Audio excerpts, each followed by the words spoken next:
হয়, নতুনকৈ সমষ্টি গঠন প্ৰক্ৰিয়াত টিয়ক সমষ্টিত অন্তৰ্ভুক্ত হোৱাৰ কাৰণে বেলগুৰি অঞ্চলবাসী বঞ্চিত হৈছে নেকি? যিহেতুকে আজি প্ৰায় 4 দিন ধৰি জলমগ্ন হৈ আছে বেলগুৰি বকুৰাকে আদি কৰি কেইবাখনো গাঁও আৰু ইতিমধ্যে জনপ্ৰতিনিধিৰ ভূমিকাক লৈ শংকিত হৈ পৰিছে অঞ্চলবাসী।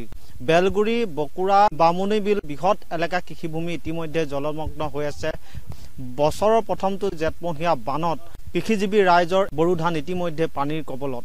আমি যিহেতুকে উপস্থিত আছোঁ বেলগুৰি বামুণী বিলত প্লাবিত হৈ আছে আৰু হাজাৰ হাজাৰ হেক্টৰ কৃষিভূমি ইতিমধ্যে বান বিধ্বস্ত হৈছে বুলি ক'ব লাগিব। আৰু এবুকু এডিঙিৰ পানী নামি এতিয়া এইসকল কৃষকে কাটিবলগীয়া অৱস্থা হৈছে। তাৰ সমান্তৰালকে এতিয়াও কিন্তু সংকটমুক্ত হোৱা নাই বান পৰিস্থিতি। আৰু কিছু কথা জানিবলৈ চেষ্টা কৰিম যিহেতুকে স্থানীয় লোকসকল আছে। বছৰ বছৰ ধৰি বান বিভীষিকা পৰিৱেশ সৃষ্টি হয় এইটো অঞ্চলত। হয়, নিশ্চিতভাৱে আমি পূৰ্বৰ দেৰগাঁও সমষ্টিৰ অন্তৰ্ভুক্ত বৰ্তমানৰ টিয়ক সমষ্টিৰ অন্তৰ্গত 40 নং যদি গ্ৰাম পঞ্চায়তৰ এইটো আটাইতকৈ এটা বৃহৎ অঞ্চল। ইয়াত প্ৰায় 20-25খনৰো অধিক গাঁও উভতনি বানপানীৰ কবলত প্ৰত্যেক বছৰে আচলতে হাহাকাৰ পৰিৱেশ সৃষ্টি হয়।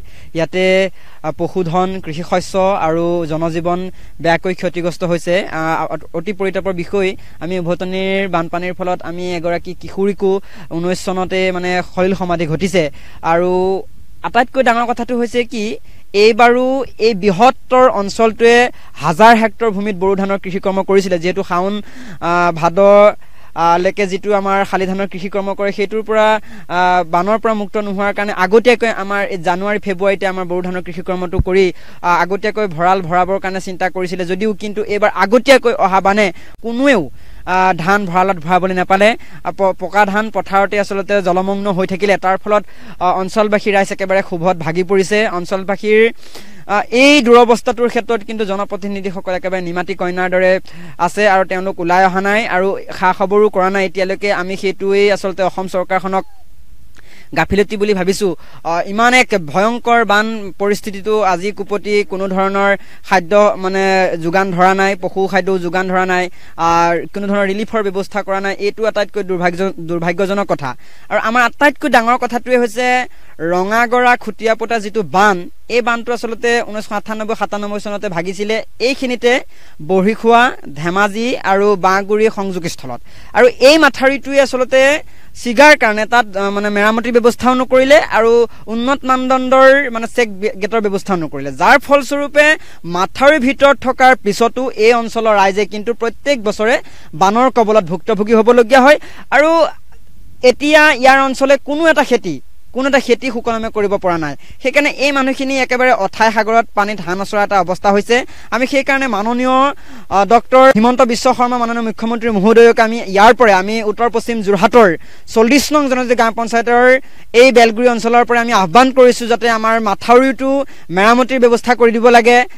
আৰু মাননীয় জলসম্পদ বিভাগৰ মন্ত্ৰী পীযুষ হাজৰিকা মহোদয়লৈ আমি অনুৰোধ কৰিছোঁ।